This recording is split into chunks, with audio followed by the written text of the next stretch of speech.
Okay, so let's continue our discussion on examination of respiratory system. कल तक हमने radio model delay तक बात कर ली थी, हमने तकरीबन रिस्क एग्जामिनेशंस कर ली थी।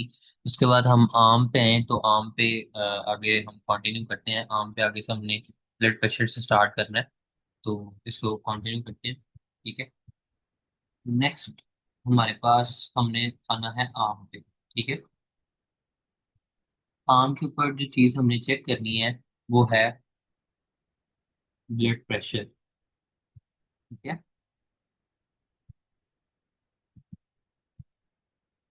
ब्लड प्रेशर हमारे पास अगर तो ये प्रेशर अगर हम चेक करें तो 140/90 मिलीमीटर मरकरी से ये ज्यादा आए तो इसको हम कहते हैं हाइपरटेंशन। ठीक है, इफ यही ब्लड प्रेशर हमारा << 90/60 मिलीमीटर मरकरी रहे, ठीक है, तो इसको हम कहते हैं हाइपोटेंशन। हमारे पास एक प्रॉपर टॉपिक है हाइपरटेंशन की मैनेजमेंट पे। ठीक है, इस पे हम बड़ी डिटेल डिस्कशन करेंगे। ठीक है, अभी के लिए बस ब्लड प्रेशर के बारे में इतना ही है। ठीक है, उसके बाद आ जाओ फेस पे। ठीक है, हमारे पास 6 पॉइंट था, अभी सेवन्थ पॉइंट हमारे पास आगे फेस। ठीक है, फेस पे हमें सबसे पहले चेक करनी है फ्लशिंग। ठीक है, पहली चीज जो यहाँ पे हमें देखनी है वो है फ्लशिंग। फ्लशिंग हमारे पास इसको प्लीथोरा भी कहते हैं। ठीक है, प्लीथोरा, ये रेडनेस सी होती है हमारे पास फेस पे। ठीक है, होती किसके साथ है? With right heart failure there is always pooling of blood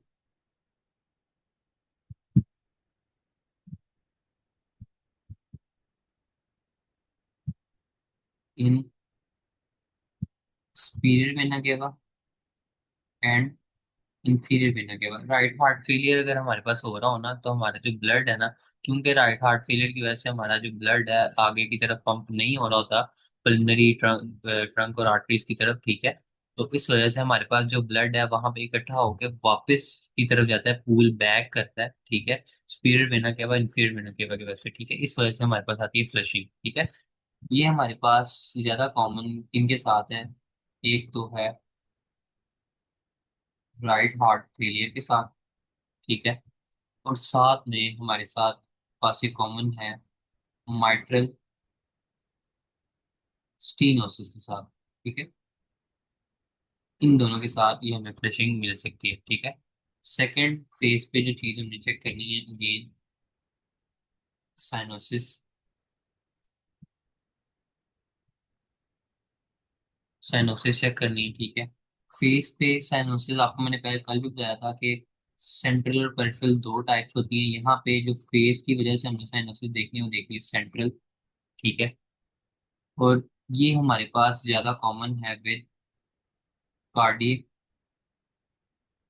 and pulmonary diseases. ठीक है, उसके बाद आ जाते हैं फेस पे ही हमारे पास आईज। ठीक है, आईज में हमने जो चीज चेक करनी है, अगर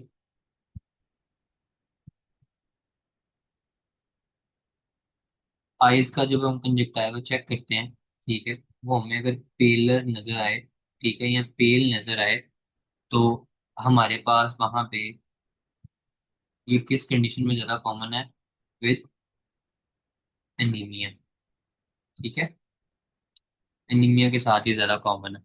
ठीक है, उसके बाद हमारे पास आते हैं यहीं पे कुछ रोड स्पोर्ट्स। ठीक है, आपने नाम सुना होगा इनका, इन्फेक्टिव एंडोकार्डाइटिस के साथ ही आते हैं। ठीक है, रोड स्पोर्ट्स हमारे पास होते हैं बोर्ड शेप हेमरेज।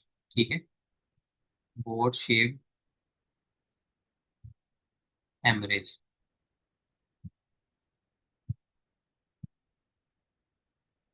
कुछ इस तरह की, ठीक है। इस तरह के हेमरेज आपको मिलेंगे। इनको हम कहते हैं आईज में रोज स्पॉट, ठीक है। और ये हमारे पास ज्यादा कॉमन इसके साथ है विद इन्फेक्टिव एंडोकार्डाइटिस, ठीक है। इन्फेक्टिव एंडोकार्डाइटिस के साथ ये सारी चीजें आपको मिलती हैं। पीछे भी हमने कुछ चीजें पढ़ी थी, इनकी सारी सबकी पिक्चर्स मैं आपको भेज दूंगा, क्योंकि कल मैंने इसलिए नहीं भेजी थी कि आप सबके अभी ना हमने सारे फीचर्स के डिस्कस नहीं किए हुए थे, इस वजह से, ठीक है। आगे आ जाओ नेक पे, ठीक है। चीजें इजी इजी हैं, सिंपल सिंपल चीजें आपने जो देखनी है, जो चीज आगे समझने वाली है वो भी मैं आपको समझा दूंगा। नेक पे अगर हम आए तो हमने यहाँ पे जो सबसे मेन चीज देखनी है वो है हमारे पास जेवीपी। इसको हम नाम देते हैं जुगुलर वीनस पल्सेशन का, ठीक है। हमारे पास यही जो इंटरनल जुगुलर वेन है ना, इसकी हम पल्सेशन वगैरह चेक करते हैं, ठीक है। और ये हमारे पास समझ लो एक मैनोमीटर है अयोर्टा के लिए, ठीक है। हमारे पास अयोर्टा का एक मैनोमीटर है, वहां पे हम ये चेक कर रहे होते हैं, सॉरी एट्रिया का, अयोर्टा कह रहा हूँ, एट्रिया का, ठीक है। समझ लो ये हमारे पास एक प्रेशर गेज है एट्रिया के लिए, ठीक है। हमारे पास इंटरनल जुगुलर वेन से हम इसका प्रेशर देख रहे होते हैं, ठीक है। जुगुलर वेनस जो प्रेशर है, कभी हमारा ये रेज भी होता है, ठीक है, कभी हमारा ये कम भी होता है, ठीक है। तो रेज किन में होता है, कम किन में होता है, ये किस किस तरह काम करती है, अब ये डिस्कस करते हैं, ठीक है। सबसे पहले आप जो चीज आपने इसमें डिफरेंशिएट करना है वो आप देखो, कैरोटिड पल्सेशन में और किस में, जुगुलर वेनस पल्सेशन में, ठीक है। इन दोनों में सबसे पहले हम ना फर्क देख लेते हैं, उसके बाद अब फिर हम इसको देखते हैं, इसको मैयर कैसे करते हैं और ये क्या क्या चीजें इसमें आती हैं, ठीक है। सबसे पहले हम कंपेयर एंड कंट्रास्ट करेंगे कैरोटिड पल्सेशन को, ठीक है, क्योंकि वो भी हमारे पास नेक में होती है। और सेकंड चीज हमने यहाँ पे देखनी है वो है जुगुलर वेनस पल्सेशन को, ठीक है। ये दोनों चीजों में भी हम कंपेयर एंड कंट्रास्ट करते हैं कि कौन सी जो पल्स है वो हमें कैरोटिड है और कौन सी हमारे पास पल्सेशन है वो जुगुलर है, ठीक है। हमारे पास कैरोटिड पल्सेशन जो है ये हमारे पास इट इज ऑलवेज पाल्पेबल।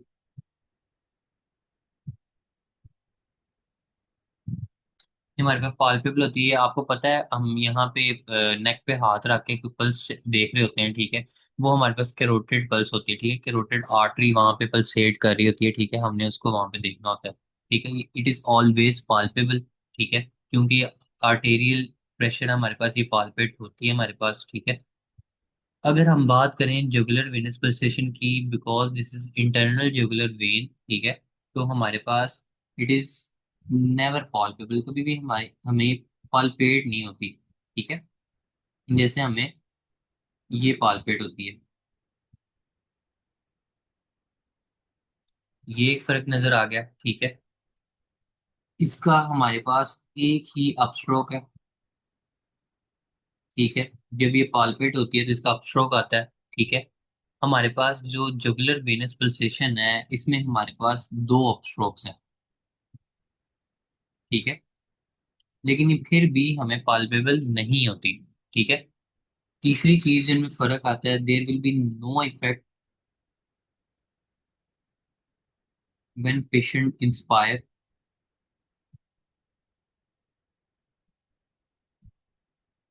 ठीक है। जुगुलर वेनस पल्सेशन, ठीक है, हमारे पास डिक्रीज होती है ऑन इंस्पायरेशन, ठीक है। उसके बाद नंबर 4 पे हमारे पास एक रिफ्लेक्स होता है जिसको हम नाम देते हैं हिपेटो जुगुलर रिफ्लेक्स का, ठीक है। हमारे पास नाम से पता लग रहा है कि कैरोटिड का इसमें नाम नहीं आ रहा, तो हिपैटोजुगुलर रिफ्लेक्स जो है इसमें होगा एब्सेंट कैरोटिड पल्सेशन में। और ये होता क्या है मैं आपको एक मिनट बताता हूँ। हिपैटोजुगुलर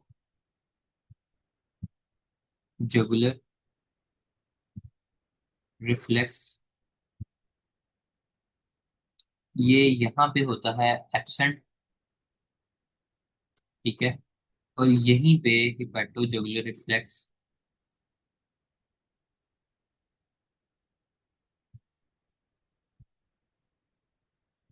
हमारे पास प्रेजेंट होता है। ठीक है, होता ये क्या है, आप पेशेंट के राइट हाइपोकॉन्ड्रियम मतलब जहाँ पे रीवर होता है, ठीक है, उधर से आप प्रेस करते हो। ठीक है, आप जब इसको प्रेस करोगे तो आपके पास जुगुलर रिफ्लेक्स आएगा, आपकी जुगुलर वेन जो है वो सामने आपको ऊपर उठती नजर आएगी। ठीक है, लीवर को प्रेस करने में आपको जुगुलर वेन जो है, ठीक है, वो आपको सही रेज नजर आएगी। ठीक है, ये होता है हमारे पास हिपैटो जुगुलर रिफ्लेक्स। लेकिन आप जब एक बार प्रेस करते हो, ठीक है, ये आपके 15 सेकेंड्स के अंदर अंदर, ठीक है, ये नॉर्मल हो जानी चाहिए। समय लगी, दोबारा मैं यहाँ पे लिखवा भी देता हूँ। On pressing liver JVP raise but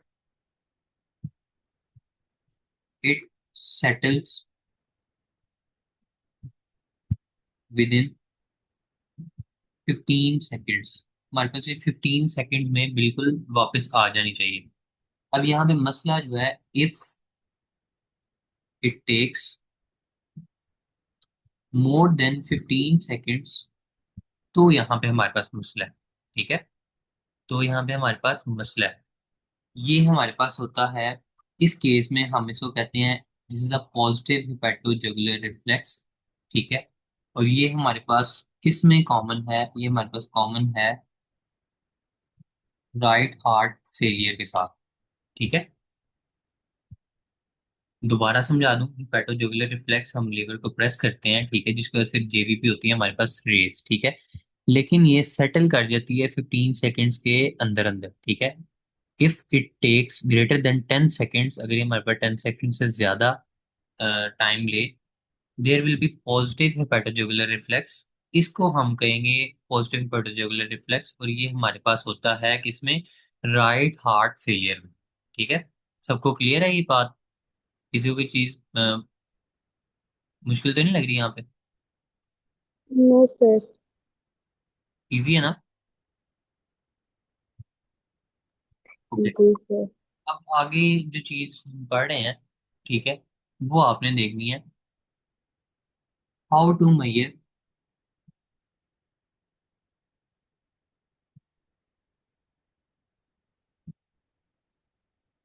JVP.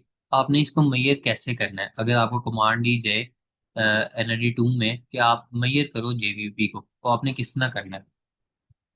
Statement आपको मैं लिखवाता हूँ, ठीक है, ये आपने इसी तरह ही इसको आगे लेके चलना है।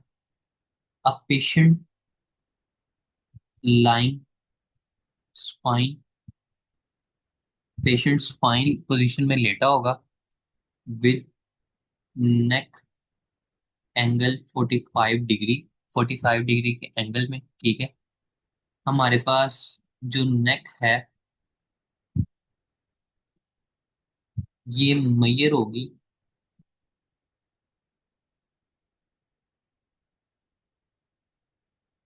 फ्रॉम अ स्केल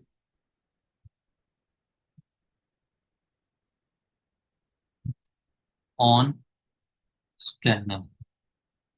ठीक है, हमने स्टर्नम पे स्केल रखना है। ठीक है, और वहां पे उसकी हमने नेक जो है वो मैयर कर रहे होना है। ठीक है, हमने जुगुलर वेन जो है वो मैयर कर रहे होना है। ठीक है, देखो स्पाइन पोजीशन क्या होती है, फॉर एग्जांपल ये हमारे पास एक बंदा है। ठीक है, इसकी ये स्पाइन पोजीशन है, ये थोड़ा सा ऐसे ऊंचा लेटा है, ये हमारे पास है स्पाइन पोजीशन। ठीक है, समझ लो दिस इज स्टर्नम। ठीक है, यहाँ पे हमने स्केल रखना है, ये ज्यादा ऊंचा हो गया। ठीक है, यहाँ पे हमने स्केल रखना है और हमने इसकी जेवीपी मेजर कर रहे होना है। ठीक है, हम जेवीपी को कब रेज कहते हैं, ये जेन में रख लो, JVP is set to be raised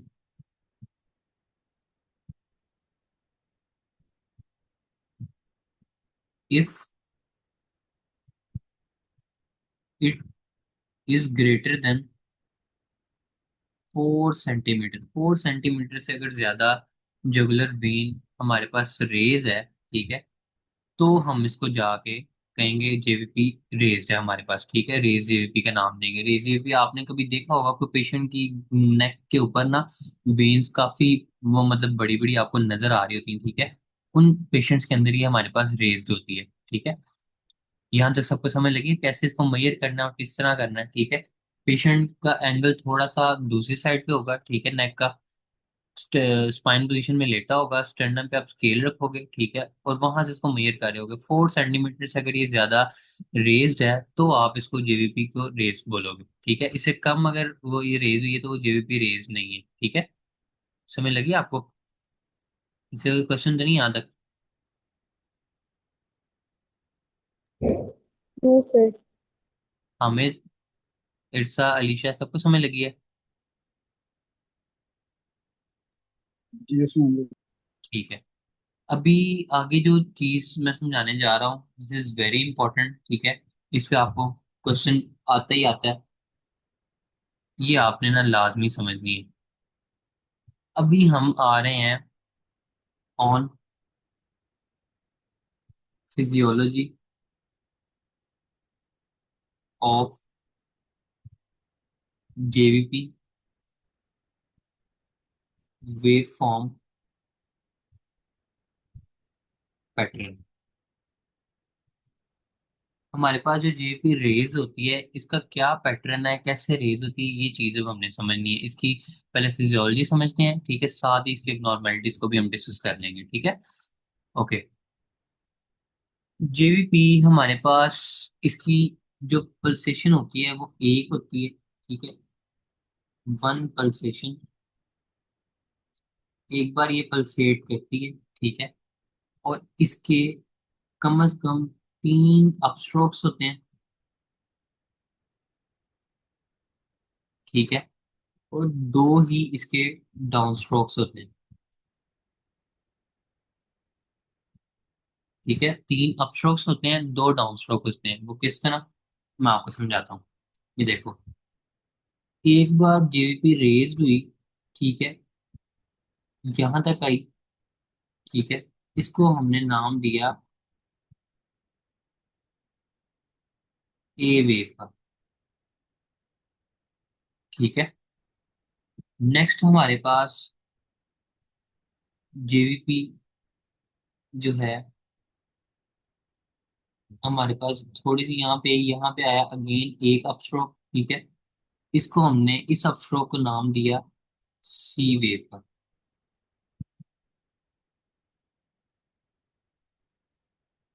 ठीक है। फिर हमारे पास आगे आता है एक्स डिसेंट, इसको हम क्या नाम देते हैं, एक्स डिसेंट का, ठीक है। उसके बाद दोबारा हमारे पास अपस्ट्रोक आता है, इसको हम नाम देते हैं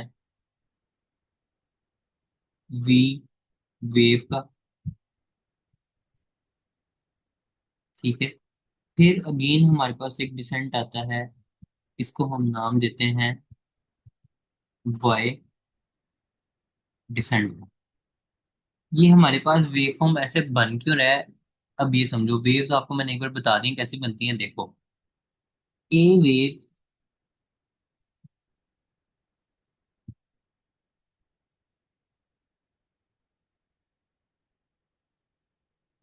represents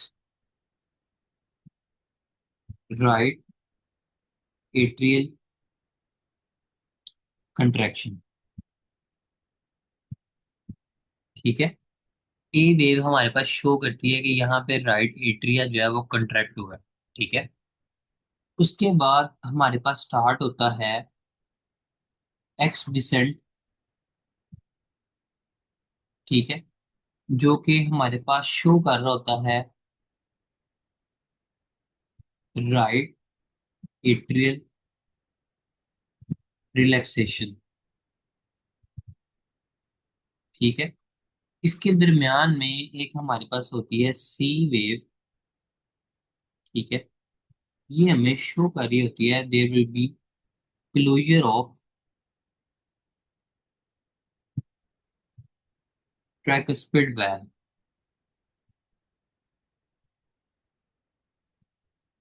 there be closure of tricuspid valve. एक मिनट बस।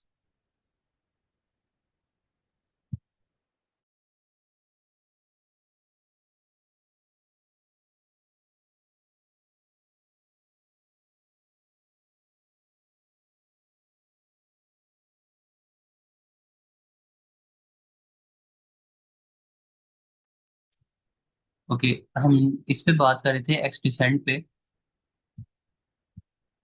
आवाज आ रही है ना? हेलो। जी हम बात कर रहे थे एक्सटीसेंट पे, ठीक है। ये हमारे पास जो एक्सटीसेंट है ये आता है राइट एट्रियल रिलैक्सेशन के साथ, ठीक है, लेकिन इसके दरमियान में हमारे पास क्लोजर होता है ट्राइकस्पिड वैल्व का, ठीक है। उसके बाद हमारे पास आती है Y wave, sorry, V wave,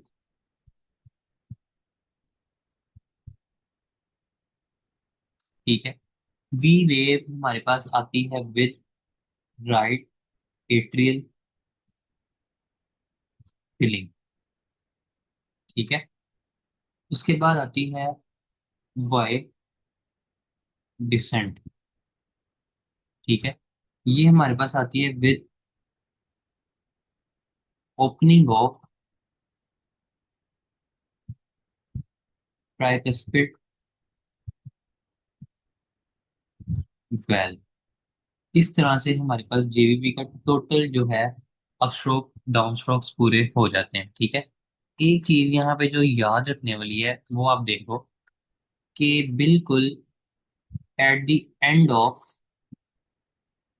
at the end of A wave हमारे पास होती है राइट वेंट्रिकुलर कंट्रैक्शन, ठीक है, जो इसमें चीज हमने छोड़ी थी। इसी तरह ही हमारे पास एंड ऑफ वी वेव पे भी इसी तरह ही होता है, ठीक है। हमारे पास कोई 60% ब्लड जो है, 60% ब्लड हमारे पास यहाँ पे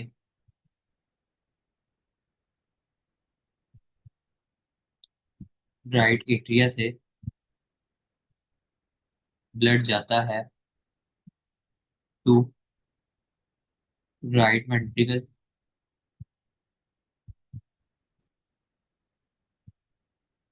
ड्यू टू ग्रेविटी,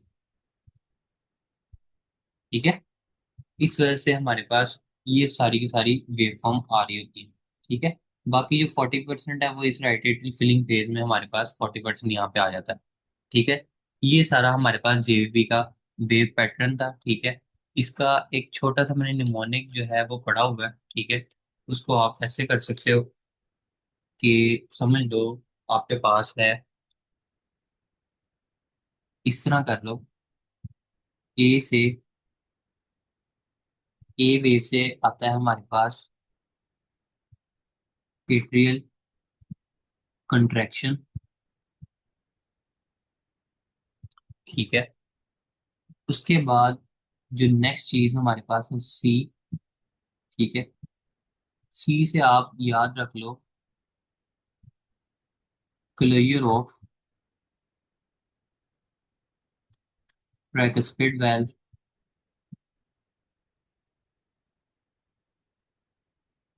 ठीक है। या आप यहाँ पे ये भी कह सकते हो कि कंट्रैक्शन ऑफ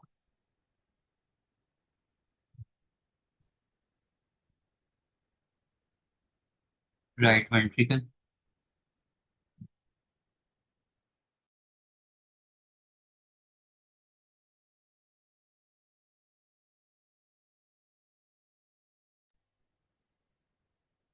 एक मिनट आप मुझे ना 2-3 मिनट दो, मैं इस रिकॉर्डिंग को स्टॉप कर रहा हूँ।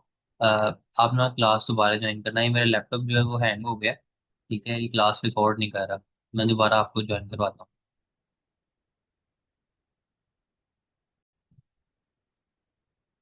अभी हम बात कर रहे थे जेवीपी की वेव फॉर्म पैटर्न पे, हम इसकी फिजियोलॉजी डिस्कस कर रहे थे। इसका मैं आपको निमोनिकली कहा रहा था कि मैंने थोड़ा इस तरह से इसको आसान किया था अपने लिए कि ये चीजें मैं ऐसे कर सकता हूँ आगे। ए और सी तो हमने डिस्कस कर लिया था, atrial contraction, lower of tricuspid valve या कंट्रैक्शन ऑफ राइट वेंट्रिकल, इस तरह आप याद कर सकते हैं इसको, ठीक है। उसके बाद आ जाता है हमारा एक्स, ठीक है, डिसेंट। ये हमारे पास आता है रिलैक्सेशन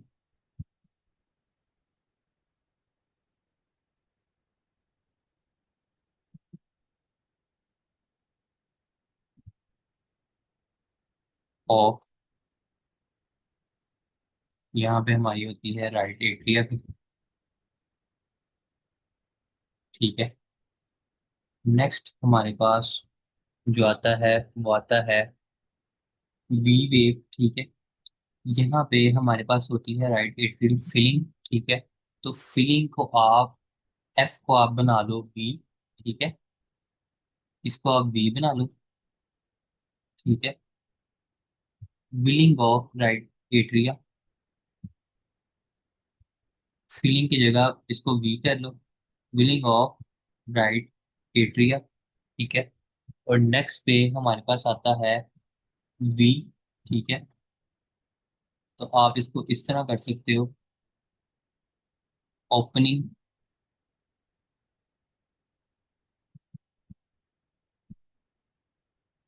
इसमें आप आई को कर दो V, opening of tricuspid valve, ठीक है। इस तरह से आप थोड़ा सा इसको इजी कर सकते हो अपने लिए, इसको माइंड में बिठाने के लिए कि जो सारी की सारी वेव फॉर्म पैटर्न है थोड़ी आपके लिए आसान हो जाएगी, ठीक है। ये आपके पास एक समझ लो एक निमोनिक की तरह मैंने इसको इस तरह याद किया था कि ए फॉर ए वेव है, तो ए वेव में हमारे पास एट्री कंट्रैक्शन हो रही है, तो हमारे पास यहाँ पे इससे मैंने इस तरह याद कर लिया, ठीक है। उसके बाद हमारे पास सी वेव से क्लोजर हो रहा है ट्राइकस्पिड वाल्व का, इस तरह मैंने याद कर लिया, ठीक है। उसके बाद रिलैक्सेशन ऑफ राइट एट्रिया, ठीक है। इस एक्स से मैंने इसको याद कर लिया, यहाँ पे एक्स डिसेंट आ रहा था हमारे पास, ठीक है। उसके बाद फिलिंग की हमारे पास फिलिंग ऑफ राइट एट्रिया, उसको मैंने विलिंग कर लिया, ठीक है, विलिंग ऑफ राइट एट्रिया, ठीक है। उसके बाद ओपनिंग ऑफ ट्राइकस्पिड वाइल, इसमें वाई डिसेंट आ रहा था, ठीक है। तो उसकी जगह मैंने ये कर दी, ठीक है। इसे जरा आप लोगों को याद करने में इजी हो जाएगा। ये तो थी हमारे पास नॉर्मल वेवफॉर्म के पैटर्न्स, ठीक है। Now moving on to the abnormal ones, abnormal JVPs, ठीक है। नंबर वन हमारे पास जो है वो आती है raised JVP with normal waveform, ठीक है। हमारे पास जेवीपी रेज है, लेकिन हमारे पास जो वेव फॉर्म है ये बिल्कुल नॉर्मल है, इसमें किसी भी वेव में ये जो सारी की सारी हमारे पास ये वेव्स हैं इनमें कोई मसला नहीं है, लेकिन जेवीपी हमारे पास रेज्ड है, ठीक है। ये हमारे पास किस चीज के साथ आ सकता है, विद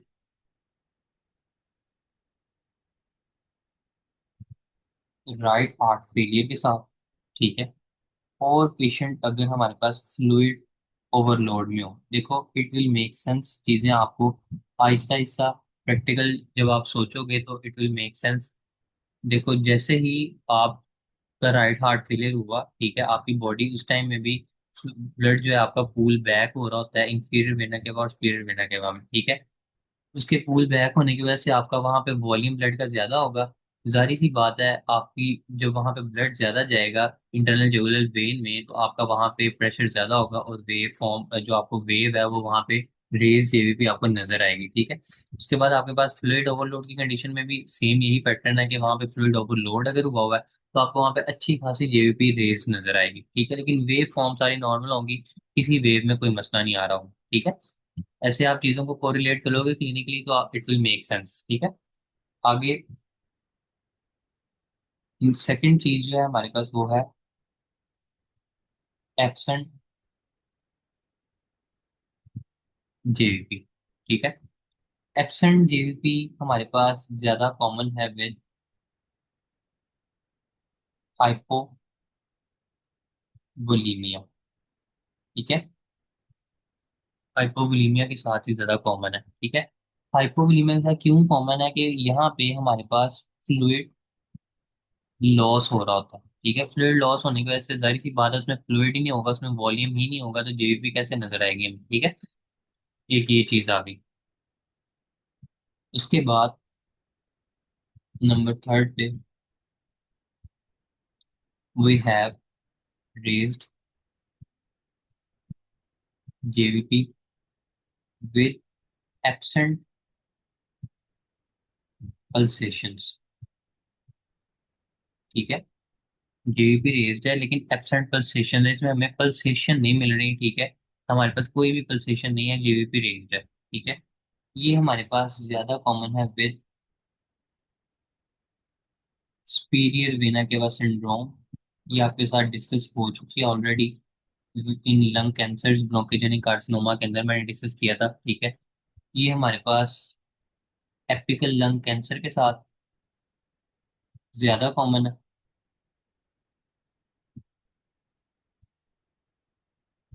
ठीक है। थ्रोम्बोसिस से, थ्रोम्बोसिस के साथ भी ये कॉमन है। हमारे पास होता ही है कि स्पीड वेना केवा में जब हमारे पास थोड़ी ब्लॉकेज हो जाती है उस वजह से हमारे पास जीवीपी तो रेज होती है लेकिन पल्सेशन हमारे पास वहां पे एब्सेंट हो रही होती है, ठीक है। ये लंग कैंसर की वजह से, एपिकल लंग कैंसर हो, उस वजह से हमारे पास स्पीड वेना केवा जो ऑब्स्ट्रक्ट हो रही हो, ठीक है। या थ्रोम्बस के साथ हमारे पास कोई स्पीड वेना केवा जो ऑब्स्ट्रक्ट हो रही हो, उसको हम स्पीड वेना केवा सिंड्रोम कहते हैं, ठीक है। उसके बाद आज जो वेव में, ठीक है, यहाँ पे जो सारी की सारी हमारी वेव की थी। अब आगे आगे बात एब्सेंट ए वेव, ठीक है। ए वेव एब्सेंट है, मतलब आपके पास ये राइट एट्रिया जो है ये सही से कंट्रैक्ट नहीं कर रहा, जिस वजह से हमारे पास ये ए वेव आ रही है, ठीक है। ठीक है, ए वेव नहीं आ रही, ठीक है। अब देखो, नॉर्मली आपका राइट एट्रिया ऐसे कंट्रैक्ट कर रहा है, ठीक है। ये कंट्रैक्ट किया, ये कंट्रैक्ट किया, ये कंट्रैक्ट किया, ठीक है। लेट्स से आपका एट्रिया, राइट एट्रिया ऐसे ऐसे ऐसे कंट्रैक्ट कर रहा है, ठीक है। ये कोई पूरा कंट्रैक्ट तो नहीं कर रहा, देखो इस तरह जब थोड़ा थोड़ा कंट्रैक्ट करेगा तो ये पूरा कंट्रैक्ट तो नहीं करेगा, नॉर्मली ऐसे ऐसे ऐसे कंट्रैक्ट कर रहा था। ये जो ऐसे ऐसे कंट्रैक्ट करता है ना, इस कंडीशन को हम नाम देते हैं, आगे हम बड़ी डिटेल से पढ़ेंगे, इस कंडीशन को हम नाम देते हैं एट्रियल फिब्रिलेशन का, ठीक है। अब देखो, अगर ये हमारे पास सही से कंट्रैक्ट नहीं करेगा, ठीक है, तो हमारे पास ये जो ए वेव है ये भी सही से नहीं बनेगी, ठीक है। तो इस केस में हमारे पास ये एट्रियल फिब्रिलेशन जो है, इस केस में हमारे पास ए वेव जो है वो एब्सेंट होती है, ठीक है। समझ आई सबको?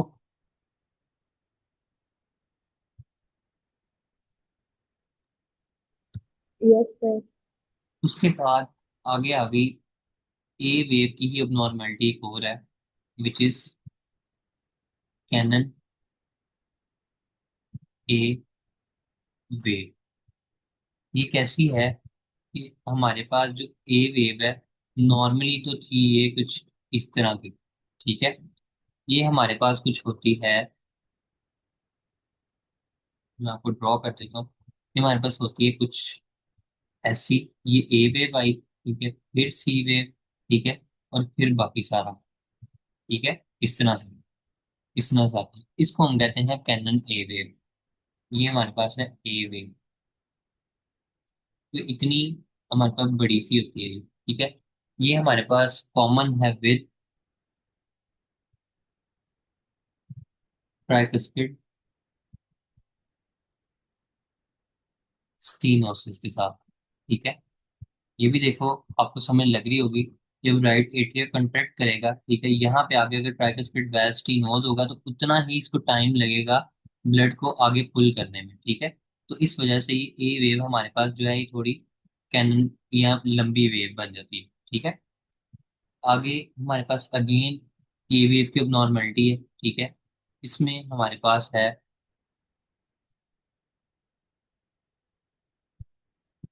जाइंट ए वेव, ठीक है। जाइंट ए वेव हमारे पास बनती है विद पल्मनरी स्टीनोसिस के साथ। ठीक है। उसके बाद हमारे पास बनती है लार्ज वी वेव। ठीक है। ये हमारे पास सारी की सारी जो है अब नॉर्मल चीजें उनको मैं डिस्कस कर रहा हूँ। फिर बनती है हमारे पास लार्ज वी वेव। ये हमारे पास ज्यादा कॉमन है विद, ये थोड़ी इस तरह की बनती है। ये देखो, ये हमारे पास ए वेव बन गई। ठीक है।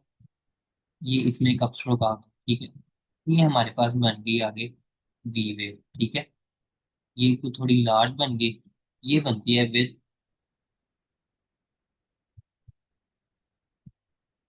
ट्राइकस्पिड रिगर्जिटेशन के साथ। ठीक है। ये सारी की सारी हमारे पास थी abnormalities of JVP according two waves. ठीक है। उसके बाद एक और चीज आप नाम सुनोगे इसका, विच इज, आगे हम इसी चीज में डिस्कस करेंगे इसको, क्या स्मॉल साइंस। ठीक है। एक हमने डिस्कस किया था कि स्मॉल ब्रीदिंग, ये हम डिस्कस करेंगे कि स्मॉल साइज को। ठीक है। ये हम कार्डियक टेम्परेट में अच्छे से इसको डिस्कस करेंगे। ये बेसिकली होता ही है कि हमारे पास यहाँ पे पैराडॉक्सिकल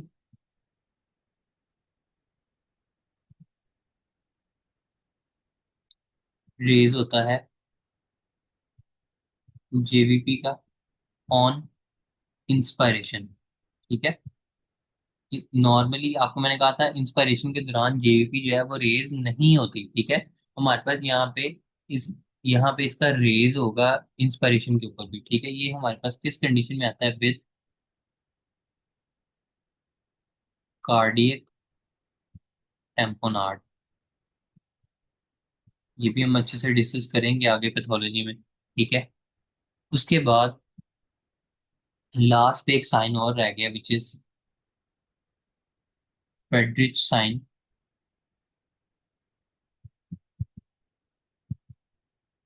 फ्रेडरिच साइन जो है हमारे पास, ये होता बेसिकली क्या है, जेवीपी होती है with sharp and absent x और वाई डिसेंट के साथ। ठीक है।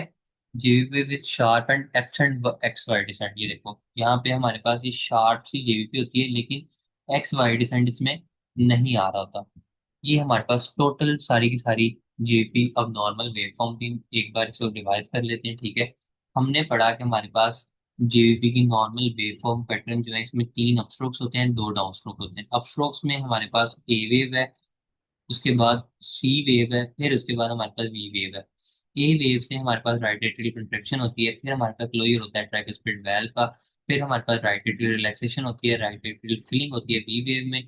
वाई डिसेंट हमारे पास होता है ओपनिंग ऑफ ट्राइकुस्पिड वैल्व। ठीक है। ये हमारे पास टोटल इसका वेवफॉर्म पैटर्न है। ठीक है। फिर हमने कुछ अब नॉर्मल जेवीपी को डिस्कस किया।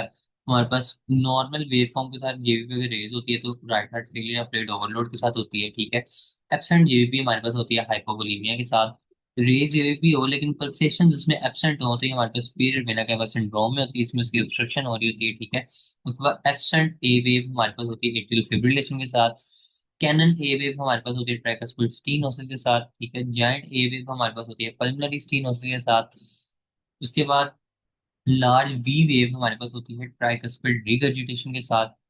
स्मॉल साइन जिसमें हमारे पास इंस्पायरेशन पे भी हमारे पास जेवीपी रेज हो। ठीक है। इसको हम कहते हैं कार्डियक टेम्पोनार्ड। इस कंडीशन में हमारे पास ये होती है रेज। ठीक है। उसके अलावा फ्रेडरिक साइन था एक। ठीक है। इसके अंदर हमारे पास जेवीपी शार्प होती है, लेकिन इसमें हमारे पास जो एक्स वाई डिसेंट होते हैं ये एब्सेंट होते हैं। ठीक है।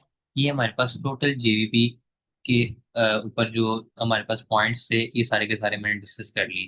किसी को यहाँ तक समझ ना लगी हो तो मुझे बता सकता है। आगे एक छोटी सी चीज रहेगी डिस्कस करने वाली, वो बस हम डिस्कस करें और इसको फिर खत्म करते हैं।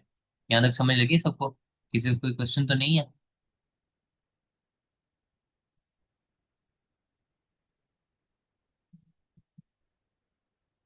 आमिर, अलीशा, सब बताओ। नहीं।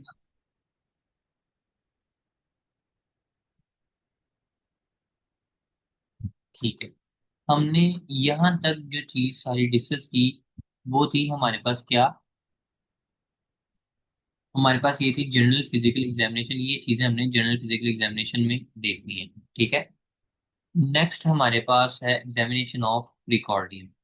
ठीक है। प्रिकॉर्डियम की एग्जामिनेशन है,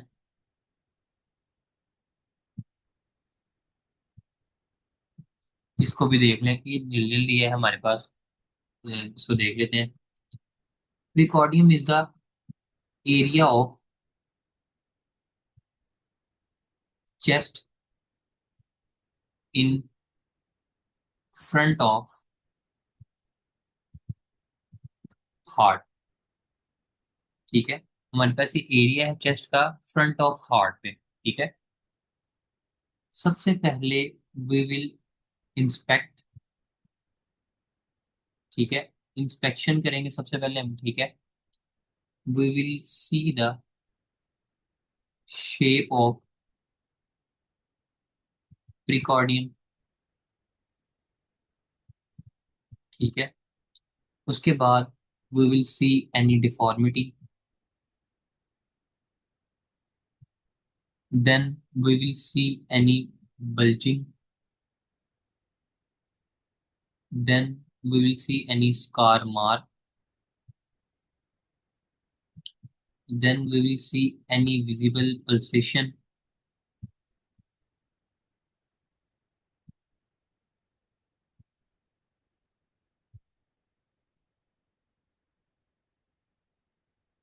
then we will see apex beat। apex beat हमारे पास होती है, अगर ये हमें फील हो रही हो तो ये नॉर्मल होती है किनमें, जो बहुत पतले होते हैं, जिनके लिम्स जो है वो काफी थिन होते हैं। ठीक है। नॉर्मली एपेक्स बीट आपको फील नहीं हो रही होती। ठीक है। लेकिन इंस्पेक्शन के ऊपर ही अगर आपको एपेक्स बीट वहां पे नजर आ रही हो, ठीक है, तो इसका मतलब है कि यहाँ तो इसमें कोई अबनॉर्मेलिटी है, लेकिन ये नॉर्मल है थिन बंदों में। ठीक है। जो बिल्कुल पतले से होते हैं। ठीक है। Next, moving on to the next one, we will palpate the प्रिकॉर्डियम।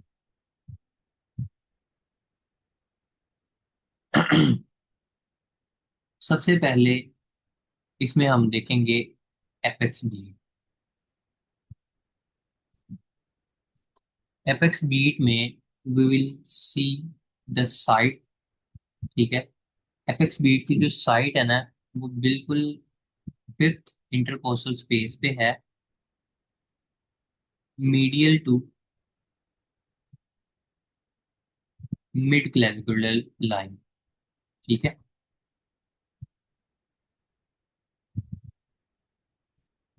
तकरीबन आप समझ लो, यहाँ पे मैंने आपको बना के दिखाई थी, वो किधर गई है डायग्राम, काफी पीछे चली गई देखो। तकरीबन यहाँ पे करके हमारे पास ये एपेक्स बीट हमें फील हो रही होगी इस जगह पे। ठीक है। फिफ्थ फिफ्थ इंटरकोस्टल स्पेस पर। देन अगर ये यहाँ पे अगर ये हमें फील हो तो ये नॉर्मल है। ठीक है। अगर ये हमारे पास डिस्प्लेस्ड है, if it is displaced downward या लेटरली, अगर ये हमारे पास डिस्प्लेस्ड है डाउनवर्ड या लेटरल, ठीक है, तो ये हमारे पास करेगा किसमें डिस्प्लेस हो सकती है, ये होती है लेफ्ट वेंट्रिकुलर फेलियर में। ठीक है। इसका जो कैरेक्टर है, ये हमारे पास नॉर्मल होना चाहिए, नीदर टैपिंग,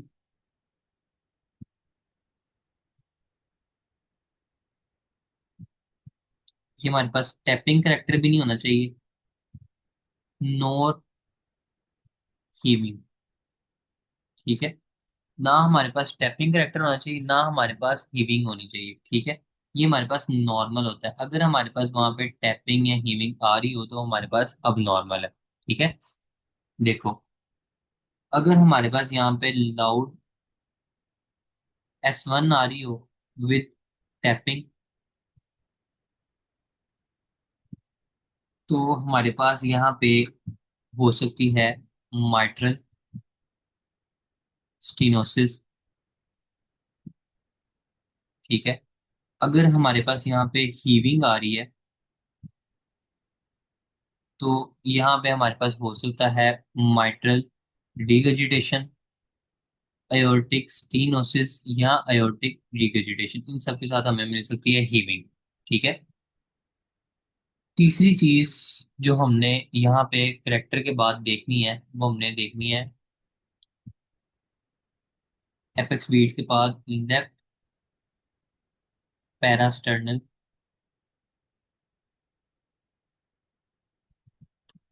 हीव। ठीक है। आपने स्टर्नम के लेफ्ट साइड पे एक हीव देखनी है। ठीक है, वहां पे पल्सेशन आ रही थी, अगर तो वहां पे लेफ्ट पैरास्टर्नल साइड पे आपको पल्सेशन मिले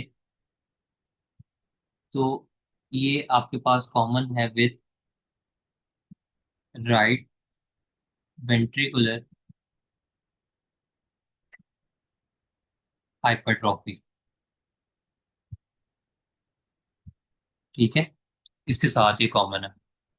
ये चीजें आपको NRE 1 में तो नहीं आती, लेकिन NRE 2 में आती हैं, और क्लिनिकली भी ये चीजें आपको पता होनी चाहिए। आगे जब हम पैथोलॉजी पढ़ेंगे तो इसका आपको पता होना चाहिए। ठीक है। उसके बाद अगर आपको कहा जाए कि परकशन करो प्रिकॉर्डियम की। ठीक है। परकशन आपको पता है ना, टैप टैप टैप टैप करते हैं। ठीक है। क्वेश्चन करो, परकशन करो प्रिकॉर्डियम की। ठीक है। तो आपने वहां पे एक ही जवाब देना है, sir I would like to have chest x-ray for exact borders of heart. देखो, आप परकशन करते हो नॉर्मल उसके बॉर्डर्स को फाइंड आउट करने के लिए। ठीक है। लेकिन जब आपके पास एक्सरे एक्सपीरियर ऑप्शन है तो वाई आप यहाँ पे परकशन करोगे। ठीक है, आप ना करो परकशन, आप उसको कहते हो कि sir I would like to have chest x-ray for exact border of heart. ठीक है, वो आपका आंसर बिल्कुल ठीक करेगा, वो आपको कुछ भी नहीं कहेगा। लेकिन अगर आप वहां पे ढूंढना शुरू होते एग्जैक्ट बॉर्डर्स को, फिर आपको कहेगा मुझे ढूंढ के दिखाओ। ठीक है। तो आपने वहां पे उसको यही जवाब देना, sir I would like to have chest x-ray for exact border of heart. ठीक है। लास्ट पे आपके पास रह जाती है ऑस्कल्टेशन प्रिकॉर्डियम की। ठीक है। ऑस्कल्टेशन में या तो आप सुनोगे normal heart sounds. Normal heart sounds को आप कुछ इस तरह से लिखते हो, जो आप सुनते हो वहां पे आपको S1 सुनाई देती है, S2 सुनाई देती है, प्लस आप जीरो कर देते हो कि और हमें कोई भी नई चीज सुनाई देगी। ठीक है। इसके अलावा आप कह सकते हो कि हमें एडिड हार्ट साउंड सुनाई दिए। ठीक है। एडिड हार्ट साउंड्स में हमारे पास आते हैं S3 प्लस S4। ठीक है, ये दोनों आते हैं हमारे पास। ठीक है। उसके बाद आ जाते हैं अब नॉर्मल हार्ट साउंड्स। अब नॉर्मल हार्ट साउंड जो हैं ये आपके पास होते हैं मरमर्स वगैरह या प्रिकॉर्डियल रब।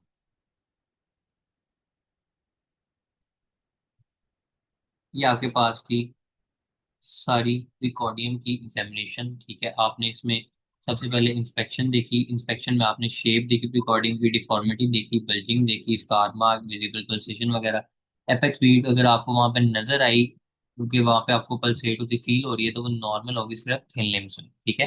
पाल्पेशन आपने की, एपेक्स बीट को आपने पाल्पेट किया। ठीक है, आपको फील हुई जब, ठीक है, तो इसकी साइड होनी चाहिए normally fifth intercostal space medial to mid clavicular line. अगर ये हमारे पास डिस्प्लेस है डाउनवर्ड या लेटरली, तो समझ लो कि पेशेंट में लेफ्ट वेंट्रिकुलर फेलियर चल रहा है। ठीक है। उसके बाद करेक्टर इसका देखो, अगर ये आपको टैपिंग फील हो या हीविंग फील हो, ठीक है, तो टैपिंग के केस में आपके पास ये माइट्रल स्टीनोसिस हो सकता है, ठीक है। हीविंग के केस में आपका माइट्रल रिगर्जिटेशन, एयोटिक स्टीनोसिस या एयोटिक रिगर्जिटेशन हो सकती है। ये सारी चीजें आपकी तमहीज बांध रहा हूँ मैं, ठीक है। आगे सारे टॉपिक्स में ये सारी चीजें मैं यूज करूंगा, ठीक है। उसके बाद आ जाओ लेफ्ट पेडेस्ट्रल हीप की, अगर पल्सेशन आपको फील हो रही है तो वो होती है राइट वेंट्रिकुलर हाइपरट्रॉफी के साथ, ठीक है। उसके बाद आगे हम परकशन पे। परकशन जब हम रिकॉर्डिंग के मेरे को कहेंगे तो आपने सीधा कहना कि सर मैं चेस्ट एक्सरे करूंगा एग्जैक्ट बॉर्डर हार्ट के देखने के लिए, ठीक है, ऐसे मैं नहीं करूंगा। उसके बाद ऑस्कल्टेशन। ऑस्कल्टेशन में आपने नॉर्मल हार्ट साउंड आपको सुनाई दे सकती है, इसको आप देखते हो S1 + S2 + 0, ठीक है। एडिड हार्ट साउंड आपके पास होती है S3 और S4, ठीक है। अब नॉर्मल हार्ट साउंड में वही आपका मरमर या प्रिकॉर्डियल रब वगैरह आपको सुनाई दे सकती है, ठीक है। This is whole examination of cardiovascular system in front of you. अगर किसी को कोई भी क्वेश्चन है तो आप लोग मुझसे पूछ सकते हो यहाँ पे।